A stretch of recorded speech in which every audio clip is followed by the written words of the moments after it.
Eu estou garantindo, o Grêmio não vai cair. Eu estou garantindo. Bom, depois, nós temos um presidente, nós temos um vice, temos um executivo, eu sento com eles e a gente resolve isso em 3 minutos. Em 3 minutos. E se por acaso for embora, eu vou de longe sempre continuar torcendo para o Grêmio e vou torcer e vou ver.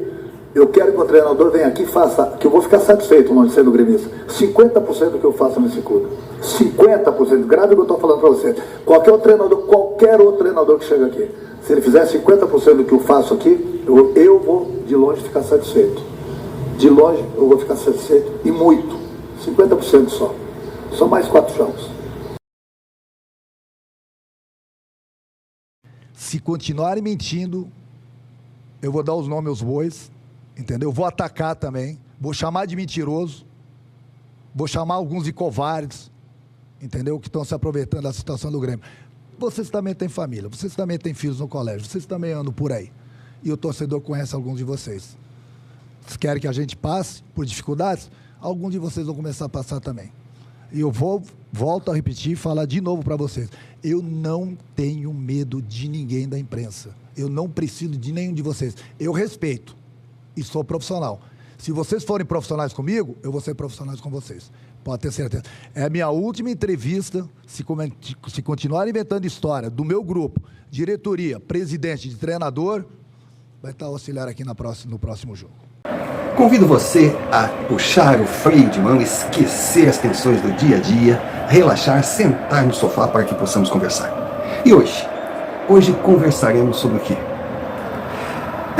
Infelizmente hoje, iremos voltar ao lugar comum e ter que comentar sobre a tristeza de ver no que se transformou o Grêmio. O Renato Futebol Porto Alegrense, que saiu de Belo Horizonte comemorando um empate com gosto de derrota. É claro, temos que falar de forma racional. E dessa forma, é obrigatório respeitar o Cruzeiro sempre. Cruzeiro, um grande clube. Cruzeiro que enfrentou fases horríveis, fruto de má gestão, de diretores que fizeram de tudo, menos cuidar, zelar pelo clube que o elegeu. Ou os elegeram, se preferir. Cruzeiro, a Raposa. A Raposa tem história, a Raposa tem uma grande torcida. Só que a Raposa de hoje, ela está fragilizada. Então, empatar no Mineirão contra o Cruzeiro, numa época normal, é um resultado a ser comemorado. Só que o Cruzeiro não vive um bom momento. O Cruzeiro, que veio de toda a crise já citada, Ronaldinho chegou, comprou o futebol do clube, transformou o clube numa SAF, levantou o time, depois saiu, deu abertura para que outros assumissem, entrou no projeto 2024 com muitas expectativas, só que o projeto não vingou, acontece. Eliminado da Copa do Brasil, patinando no Brasileirão, vendo seu arquirrival Atlético voando baixo. Aí demitiu o seu treinador para trazer o gênio da lâmpada. O homem que alguém falou que é um Pepe Guardiola, e por incrível que pareça ele acreditou, o homem de ideias mirabolantes, que não pode ter chutão, futebol é jogado, é muito bonito, toma lá da cá, toques rápidos. Só que é um homem que acredita que o jogador não é um ser humano com suas características e limitações. Ele é uma peça que, se colocar para fazer uma função, ele tem que fazer e bem porque é profissional. E é claro que não é assim na vida real. Não se pode querer, do nada, transformar o Cássio num goleiro que saiba jogar com os pés. Isso é inadmissível. Então esse homem, esse gênio, é capaz de dizer que Cássio, um grande goleiro, não serve por não ter a habilidade de um Maradona. Então o Cruzeiro, nas mãos desse gênio, só piorou. E no Brasileirão, em 11 jogos, se não me engano, conquistou uma vitória. Aí o que eles fizeram? Eles concentraram o objetivo sul-americano, que está certo. Só que como time que tinha, nas mãos do grande gênio, bom, vou falar o nome dele, o senhor Diniz, estava na cara que seria muito difícil o Cruzeiro dar a volta olímpica numa competição continental. Até que o time foi longe, mas pegou o Racing e levou um sacode na final, uma tragédia anunciada. Porque o Racing, nessa temporada, jogou futebol de gente grande.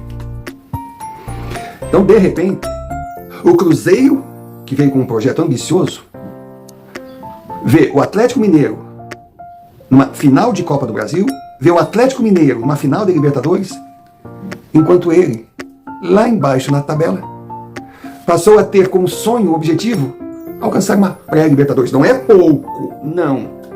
Pré-Libertadores, no futebol brasileiro, é algo que tem que jogar para chegar. Mas dentro da ambição da Raposa, é nada.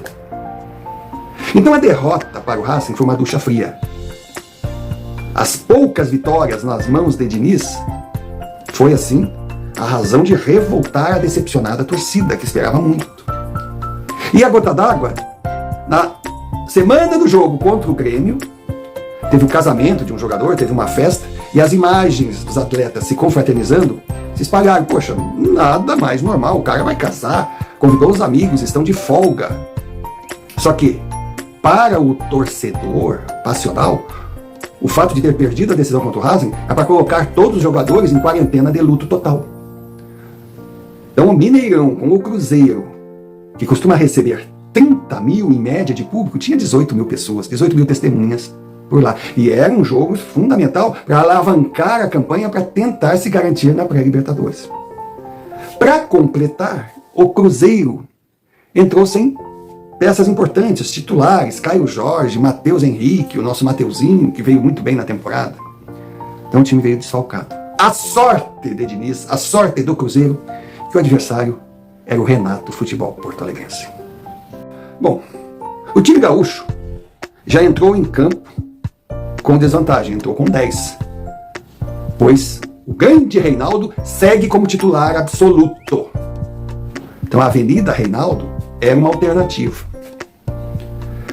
O Grêmio entrou com o Rodrigo Caio, veterano, bichado, que passou uma boa temporada no departamento médico, que é o lugar que ele costuma ficar, ou costumou ficar na sua carreira, e tem grandes problemas físicos. Ah, mas o Rodrigo Caio foi mal? Não, ele até que se saiu bem. Se saiu bem dentro da lentidão esperada. E principalmente porque ele foi mais protegido do que a coroa da Rainha Elizabeth. Dodi e Vila Sante se dedicaram a proteger Rodrigo Caio e dar uma ajudazinha para os gêmeos. Fica claro que o time entrando com os dois volantes, blindando um zagueiro veterano, o meio vai ficar meio que desabitado. É aí Cristaldo, que era para ser o meia de armação, o homem para fazer a bola chegar, vertical, dar velocidade, ficou preso a um esquema tático que ele tinha que marcar. Poxa, o cara não apareceu para os olhos de quem quer ver jogadas, mas ele cumpriu a grande missão que recebeu. Aí, o gênio da lâmpada, ou o professor Pardal, Renato Portaluppi, coloca, é o tesão dele, são pontas abertos. Ele lembra do tempo que era jogador. 2 pontas abertos. O Soteldo e o Aravena, 2 grandes jogadores. Mas ele recuou os caras. Principalmente quem caísse pelo lado esquerdo. Por quê? Porque tinha que preencher a vaga, o espaço aberto pelo Grêmio ter um jogador a menos, Reinaldo. Aí você vai perguntar, eu vou querer jogar a culpa em Rodrigo Caio? Não. Eu tenho que colocar a responsabilidade ao perguntar quem contratou o Rodrigo Caio. Porque, pelo que eu saiba, o Grêmio tinha uma zaga de veteranos. O Jeromel, o Kahneman, grandes jogadores, mas que o corpo não suporta mais o ritmo profissional. E no fim do primeiro semestre, era uma obrigação trazer um novo zagueiro. Mas trouxeram outro veterano em final de carreira bichado. Graças a quem? Responda você. De repente o treinador chega e diz para a diretoria, estou precisando de um zagueiro. A diretoria diz, você tem tantos reais para contratar. Será que só tinha um quarentão no mercado livre? Será?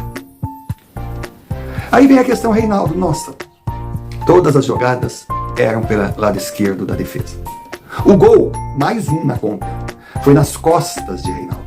A jogada do cara foi incrível, deu um lençolzinho, maravilha. Só que Reinaldo estava a 10 quilômetros do cara que ele deveria marcar, que entrou pelas costas dele.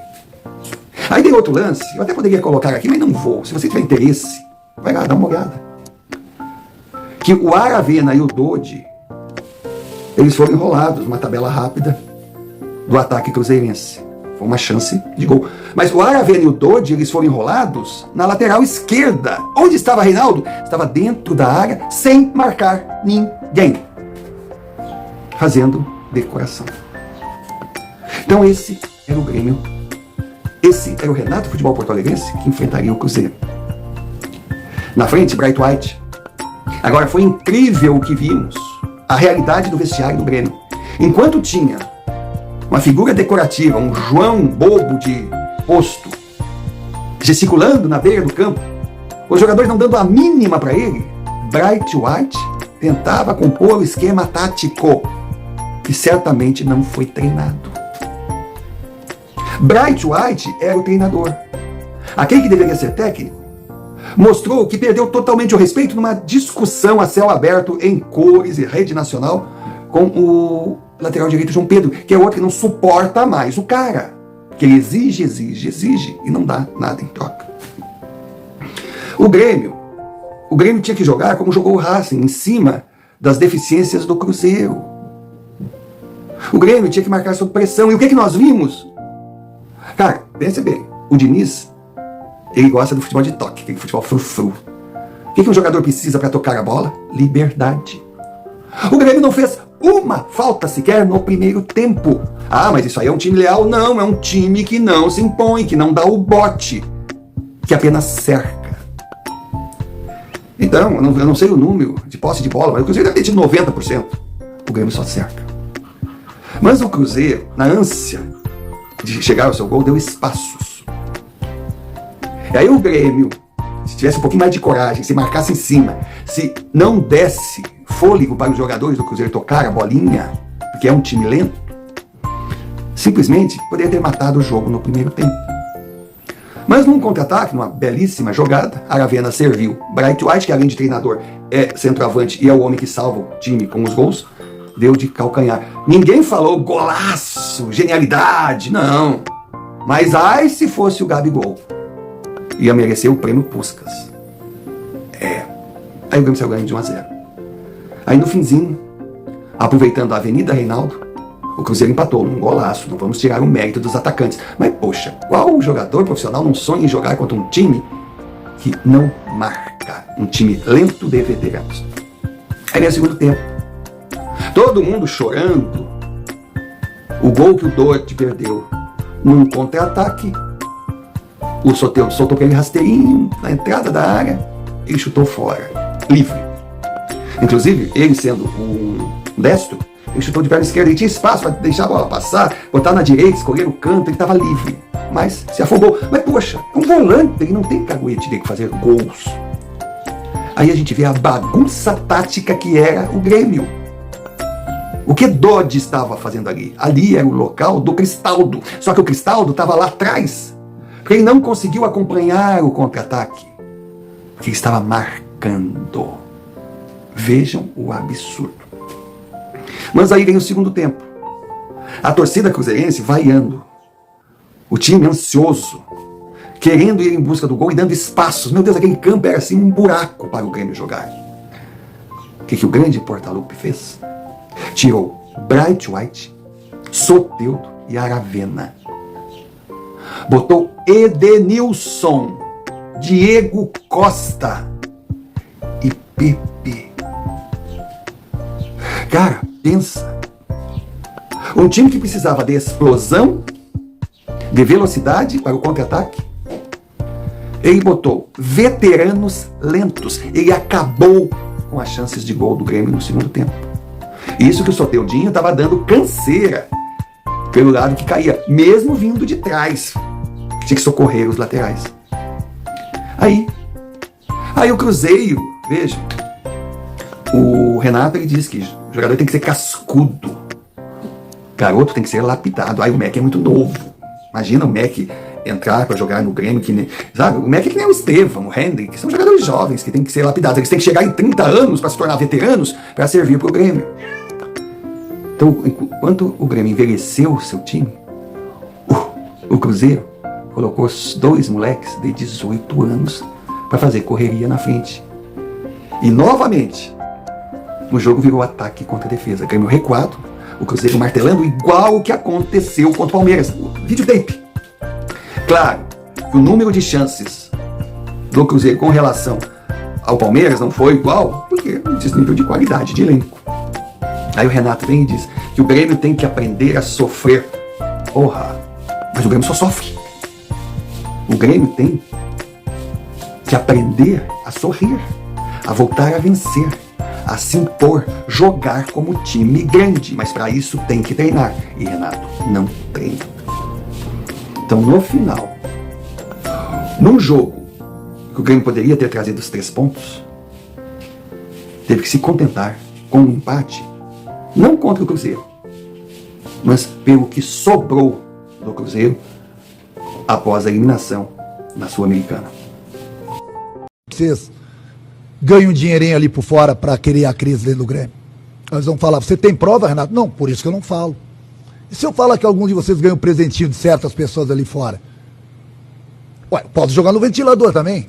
Vocês não jogam no ventilador? Você todo dia não inventa uma notícia?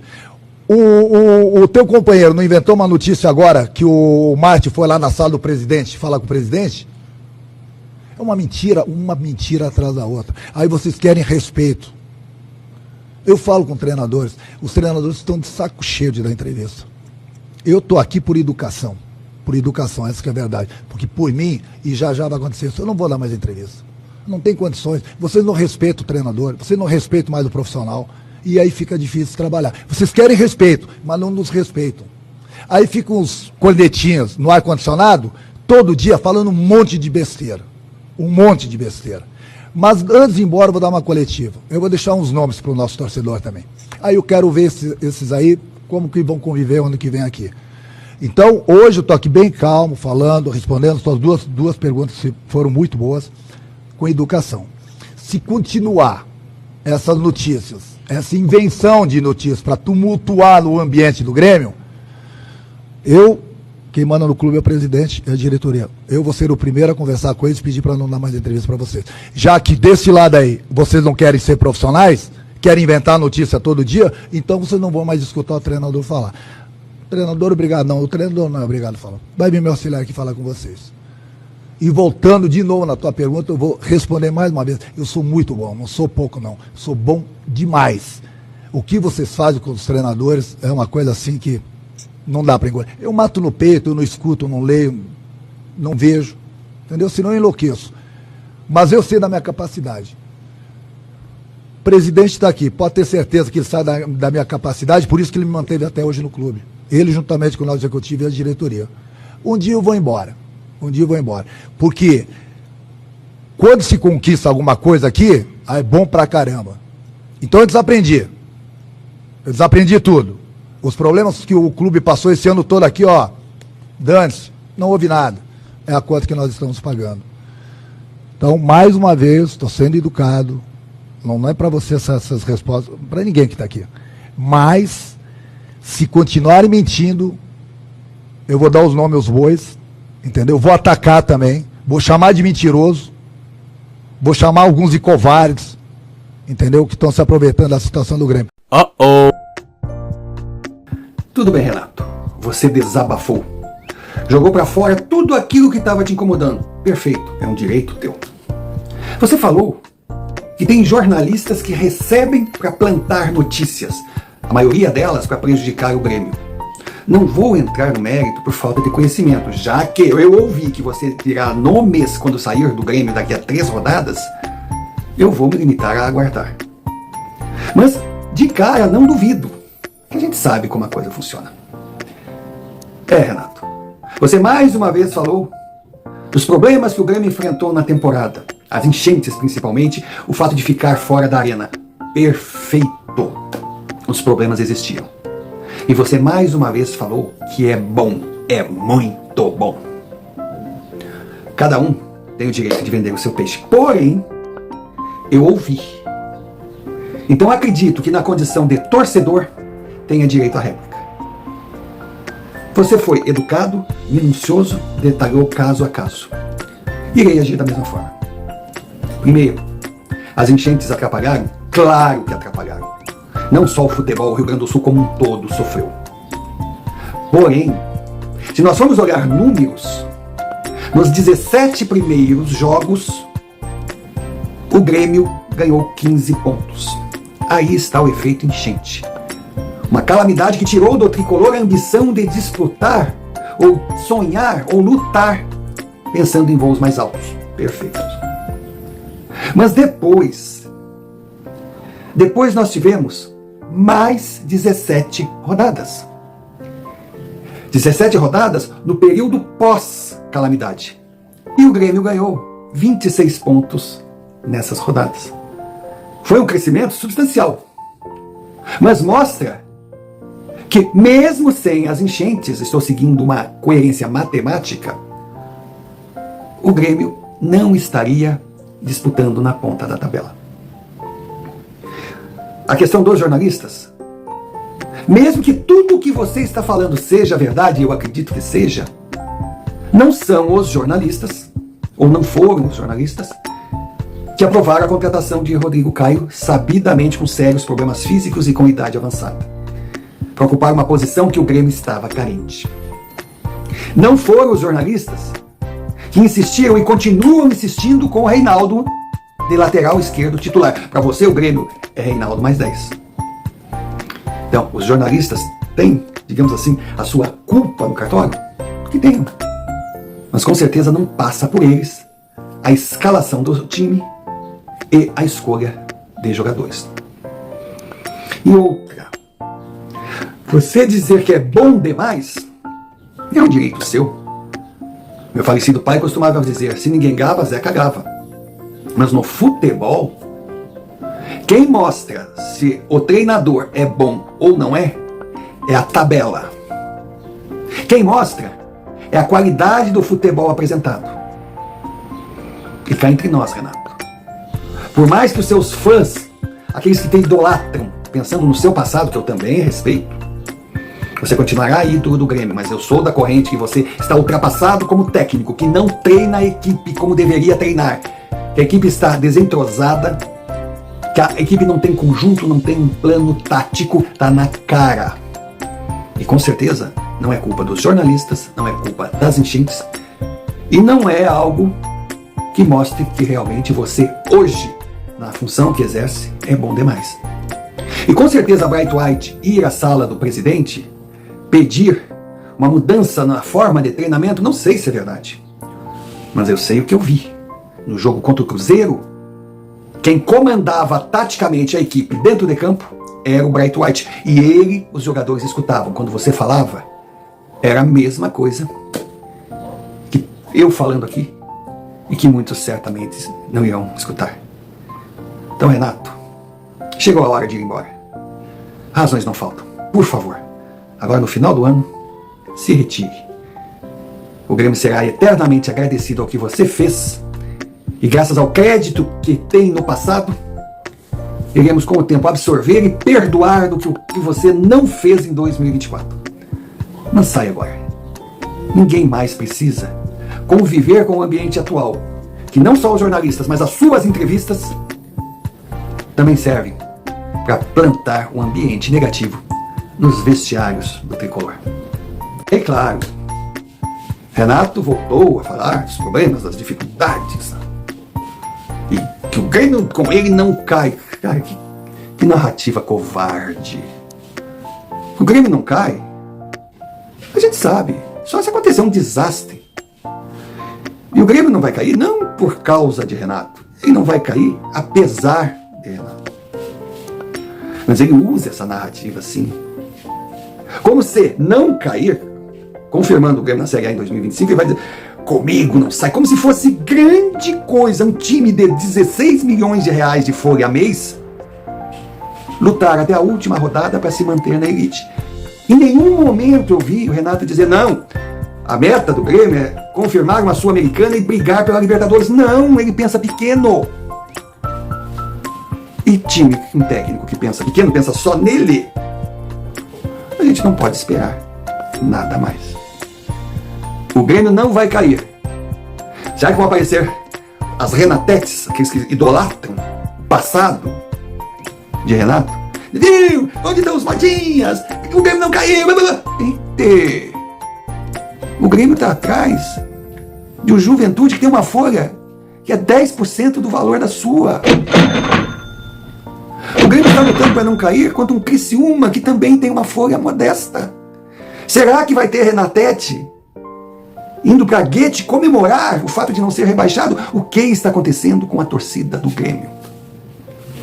Que idolatria é essa? Claro que eu não falo dos torcedores profissionais que ganham vantagens, tipo ingressos, passagens, alimentação, para acompanhar o Grêmio. Esses estão no papel deles, eles são funcionários do clube e têm que defender. Eu falo do torcedor comum que parece estar satisfeito em ver o que o Grêmio se transformou. Mas, graças a Deus, na tese consagrada pela sabedoria popular, não é bem que sempre dure e não há mal que nunca se acabe. Faltam apenas 3 jogos para todo esse sofrimento, para toda essa vergonha, para todo esse mal explicado se acabar. Torcendo para que em 2025 o Renato Futebol Porto Alegrense seja uma página virada e o Grêmio volte a ser Grêmio.